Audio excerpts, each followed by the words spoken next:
We're gonna go over 7 WordPress plugins that I use to build all kinds of websites. I'll explain why and how I use them and why they are absolutely essential for my work. My name's Tim, I've been building WordPress websites for over 5 years now, and with all of that said, let's get into it.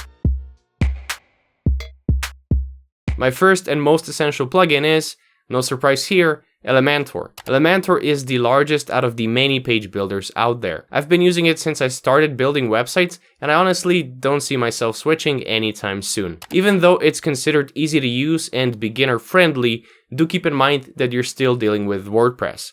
Because it's so flexible and powerful, it's easy to get started, but it's still pretty difficult to master. Even after years of using it, I still find out new things about it regularly. Don't let that discourage you though. You can learn enough to start creating awesome websites in just a couple of weeks. Elementor has a bunch of cool features and advantages over other page builders. But the main reason I started using it is honestly just the fact that it's the biggest page builder out there, which made it an easy choice. That may seem like a poor reason to use a piece of software, but there are a bunch of benefits to it. First, every big plugin is gonna be compatible with Elementor. If you need to create an online store or a website with events and booking, a website with advanced filters, a news website, a podcast library, you get the idea. Developers do their best to integrate their tools well with Elementor because they know it has the largest user base. This compatibility is usually not perfect, but it can be a lot better than for smaller, more niche page builders. And the second huge advantage is just the size of the community. Because a lot of people use it, a lot of people make tutorials about it, like me. I have a bunch of tutorials on my channel that make learning Elementor easy, so check those out if you're interested. In general, you can find a lot of information about it online on YouTube, on different forums, on Facebook groups. This makes it a lot easier to solve problems. The third advantage is that you can be fairly sure that it's not just gonna disappear overnight. Of course, anything can happen, but if you can bet on one page builder to still be relevant in the future, it's probably the one that's the biggest. On top of that, it gets updated regularly, and there are always a bunch of cool new features coming out. For beginners or for small business owners building their own websites, Elementor is focused on creating a whole ecosystem called Elementor One. They're evolving from just a page builder to a service where you can get hosting, different features like image optimization, transactional emails, a bunch of AI stuff, which I don't use, but it's available, and a bunch of other things, all in one place under one roof.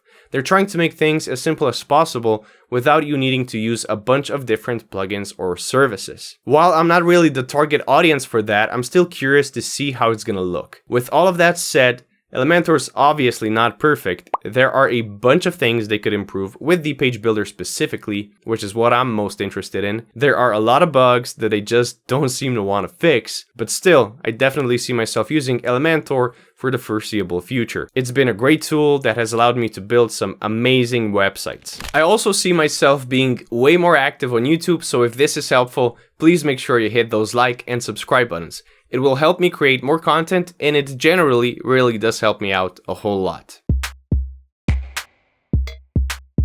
The next plugin that I recommend you use and learn is Advanced Custom Fields, ACF for short. I honestly can't believe I spent 2 or 3 years building websites without ever using ACF.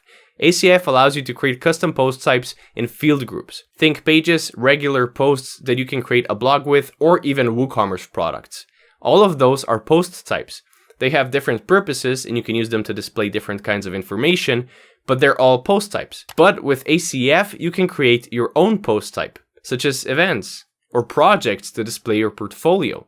Perhaps even movie listings for a cinema website, or really anything else you can think of. And by using field groups, you can give those post types all kinds of different data fields. Think images, text, links, and a whole bunch of other stuff. Once you add a field group to a post type, let's say that post type is an event, you can easily use it to add in all kinds of information, such as the location of the event, the time it starts, who's attending, any images or links or videos connected to the event, payment links, and so on. Not only that, you can add in field groups to existing post types, such as pages, posts, and products. This allows you to display even more information by adding it in using the same system and the same WordPress interface. You can use ACF to get a fully dynamic, fully customizable, easy to use system that allows you to display any kind of information you want. By using it, you can replace a bunch of other plugins. And you can even use it for very specific things. One example is controlling the background color of your Elementor header and the color of the text and logo in that header for each individual page. This way you can get entirely different color combinations for every single page, all within one Elementor header template. I hope that's understandable. It sounds very complicated, but it's so easy once you get started that I really recommend you try it out. It's going to very easily allow you to take your websites and your workflow to a whole other level. And it integrates very well with most popular plugins and page builders, including Elementor. The third plugin that I absolutely recommend is Cookiebot. Now, Cookiebot did sponsor this video, so let that bias factor in as it may, but I actually use and love their plugin, and I can easily recommend it to you guys as well. Cookiebot, like the name implies, is a cookie consent solution. Simply put, it's a plugin that helps you handle cookies on your website. The one thing that stood out to me ever since I started using it is the fact that it automatically finds, lists, and displays all of the cookies your website's using. That makes it really easy to be transparent and honest with your visitors, which is something that I believe is really important. Plus, you can then display that list of cookies, that gets automatically updated by the way, in your website's privacy policy page. Most other plugins I've tried just don't do any of that at all. And finding and listing cookies manually is a massive pain in the behind. And keeping them up to date is even worse. The second thing that immediately stood out to me with Cookiebot is the design of the actual banner. It's just clean, it looks great, it's nice and responsive.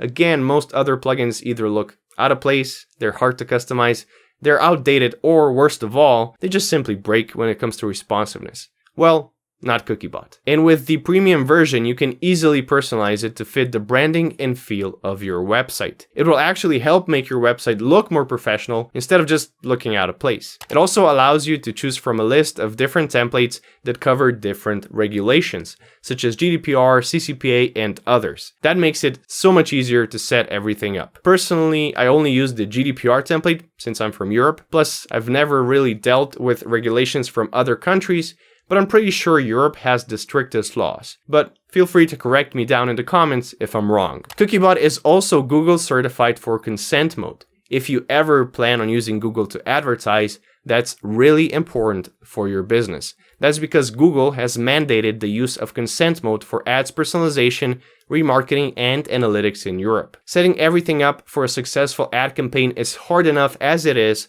so you definitely want a cookie plugin that works with you, not against you. And all in all, it's just very nice and easy to use. With the premium version, you can also add in multiple languages to your domain, which Cookiebot will detect and adapt to automatically, which is a really nice feature for multilingual websites. And we haven't even gotten to the best part, which is the fact that they offer a 14-day free trial, so you can try it out at any time without any risk. And it's always completely free for websites with up to 50 subpages. For even more awesome additional features, you can sign up for a premium plan. Premium plans start at just €7 per month per website domain. There's an affiliate link in the description that you can use to try out Cookiebot CMP for free, so go check it out. It's gonna make your work a lot easier. And thank you, User-Centric's Cookiebot, for sponsoring this video. The fourth plugin that is an absolute must for me is Updraft Plus. Updraft Plus is a backup plugin. It has saved my behind too many times for me to count. There's just no question about it. You need to have backups of your website available. Websites break. Plugin, theme, or WordPress updates can cause bugs or break things. Users make mistakes that can be difficult to fix.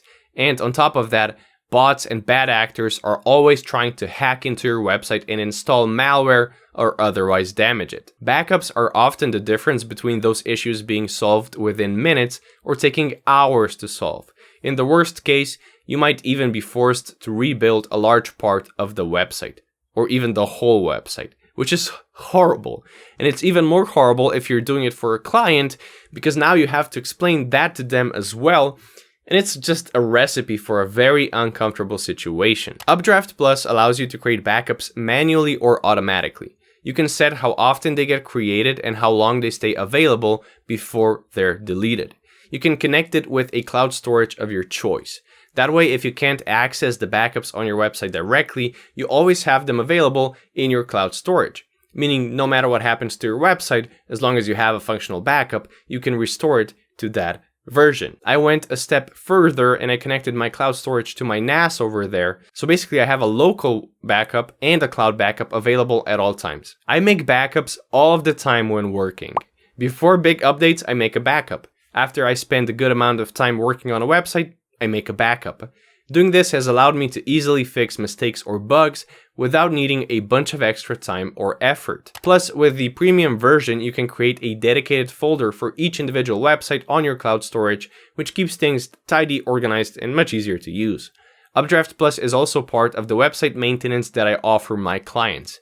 I take care of the backups, which means they don't have to worry or even think about them, and I know they're available and I can use them whenever I need them. In the end, when issues occur, this often also saves my clients money, even though they're paying for the service. Because not having backups can add a lot of hours of work. It doesn't always happen, but it always happens eventually. Now sure, your hosting provider may or may not have backups available anyhow. So you may be wondering, why even use an extra backup service?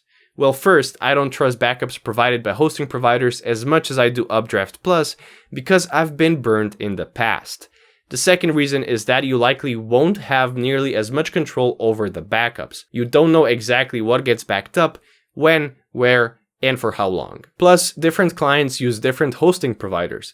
That adds a bunch of variables that you need to keep track of, which is just a massive waste of time. And even if your hosting provider offers an awesome service for backups, the most important features of Updraft Plus are completely free, and I would always rather have 2 backups available than 1 or even 0. Oh, and Updraft Plus also makes it easy to migrate websites between domains. I like it way more than other plugins for that purpose as well. The fifth plugin I always use is Rank Math SEO. If you want to control how your website gets displayed in Google or when shared on social media, you need a good SEO plugin. The reason I started with that, not with improving your SEO score, is because too many things go into search engine rankings for me to discuss in this short video. I just bumped the microphone. On top of that, while a plugin can definitely help, it really does come down to the quality of your content. So thinking you're going to install a plugin and set up a few easy settings and immediately rank well is not realistic. But the proper SEO settings will, like I mentioned, also impact how your website is displayed, both in search engines and when shared. And that's also really important. The reason why I love Rank Math doesn't have so much to do with its extensive and powerful features, since a lot of other plugins have great features as well. I love it because the dashboard, the user interface, and the flow in general is really well organized, modern, and easy to use. When you're spending hours upon hours working with a plugin, then yes, those things actually matter. If I compare it to Yoast, for example, Rank Math just offers a way better experience in my opinion. So yes, it's my go-to #1 plugin for SEO purposes. The sixth plugin is Simple Custom Post Order, or in this case, really any plugin that lets you drag and drop posts, blogs, and custom post types to reorder them. This is a little bit more niche, but I'm mentioning it because it's been a massive help to me when dealing with a lot of content, and it's particularly awesome when combined with ACF. If you want to reorder things in WordPress without a plugin like this, you're stuck dealing with adjusting the dates and times of when posts got made, or you need to plan in advance to display them perfectly, which is, again, not realistic. It's just a hassle. It's so much easier to just drag and drop them in the order that you want. And then to actually display that order on your website, you can go into your posts, loop grid, or other widget, go under query, and select order by menu order. That's it. It's as easy as that. And the seventh and final plugin that I consider a must-have, must-know is Polylang. Polylang is a plugin that allows you to translate and display your website in multiple languages. I use it whenever I need to translate a website, and I have a full tutorial about how to set it up and how to use it, so go check that out if you're interested. In short, what I love about Polylang is the fact that it literally duplicates the content. If you have a page, say in Slovenian, and you want to translate it to English, Polylang creates a copy that then gets displayed when the user visits the English version of the page. What this means is that instead of dealing with strings, translating stuff in the WordPress dashboard or the admin bar, you can directly edit the page just like you directly edited the original page. This allows you to completely change the content if you need to. It's a linked, connected, but still completely separate page. You don't just have the option to translate text or hide things. You can literally show any kind of content, which is not only a very powerful feature, it's also so convenient. In my case, I use Elementor, and all I have to do is just edit that Elementor page, just like I would edit any other page. I have the same features available, it's familiar to me, I can visually see exactly what I'm doing at all times, and it's just so easy to use. If you found this video interesting or helpful, I guarantee you're gonna find this video very interesting as well. And make sure you hit those like and subscribe buttons. Thank you for watching.